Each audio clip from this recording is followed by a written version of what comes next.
военно-патриотического движения «Юнармия» пополнились 1000 новобранцев. Ребята из разных школ республики стали одной большой семьей, объединенной общими целями перед главой региона, полковником Вооруженных сил России Сергеем Гусевым и начальником главного штаба Всероссийского военно-патриотического движения «Юнармия» Дмитрием Труненковым. Ребята принесли клятву верности. Чтить память героев, сражавшихся за свободу и независимость нашей Родины, быть патриотом и достойным гражданином России. Клянусь! Честью и гордостью нести высокое звание юноармейца. Клянусь! С того дня минуло уже несколько недель, а юные новобранцы уже в полной мере успели освоиться в новой роли. Амина Джимханова учится в 3-й Сунжинской школе. В ряды юноармейцев вступила из-за популярности движения среди ребят ее возраста. Но и заводить новые знакомства теперь намного проще. Я все-таки благодарна за то, что мне предоставили такую возможность. Недавно мы ездили в Магаз, там нас объявили новыми юноармейцами. Там было множество мероприятий, и тем более нам в подарок дали эти значки. Интересно, конечно, мы с ребятами любим маршировать, а так у нас атмосфера дружная, все веселятся, думаю, что это была хорошая идея. А вот Магомеда Батажева привлекла именно возможность военно-патриотического развития. Дедушка Магомеда ушел на фронт в юном возрасте. Выросший на рассказах о подвигах дедушки, мальчик уже давно определился с будущей профессией. Юнармию считает хорошим стартом. Это очень интересно.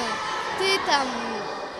Если военный, то защищаешь родину, да, и ты в обществе, и все тебя уважают, потому что ты становишься как бы героем. Перед началом смотра ребята заметно нервничают и про себя повторяют слова речевок. Кураторы проекта в школах уверены, что движение поможет ребятам всесторонне развиваться и учиться ответственности. В нашем городе всего 138 ребятишек в юнармии.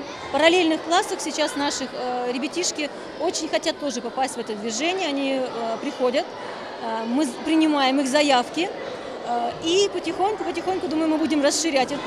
Сунжинские школьники демонстрируют, чему научились за короткое время. Для юнармейцев это не просто громкие слова. Каждый из ребят верит в это всем сердцем. Наша команда!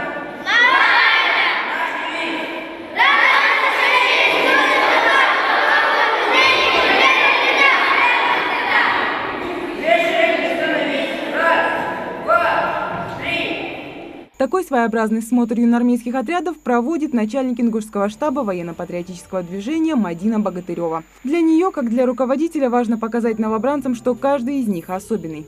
Бывает обидно, потому что когда их было мало, я знала каждого ребенка. Я видела глаза, я видела эмоции. Сейчас их 1000 с лишним, и до каждого дойти не получается. Но сегодня есть такой шанс. Вы знаете, у них столько эмоций. Мне кажется, это движение будет жить еще долго и долго.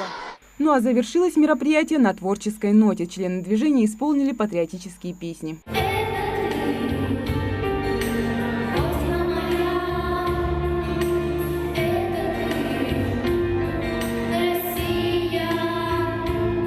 Пускай юнармия еще довольно юная, как и ее приверженцы, но с каждым месяцем движение пополняется новыми членами, которые в будущем станут достойными представителями своего народа. Мария Мистоева, Магомед Урусханов, Новости 24.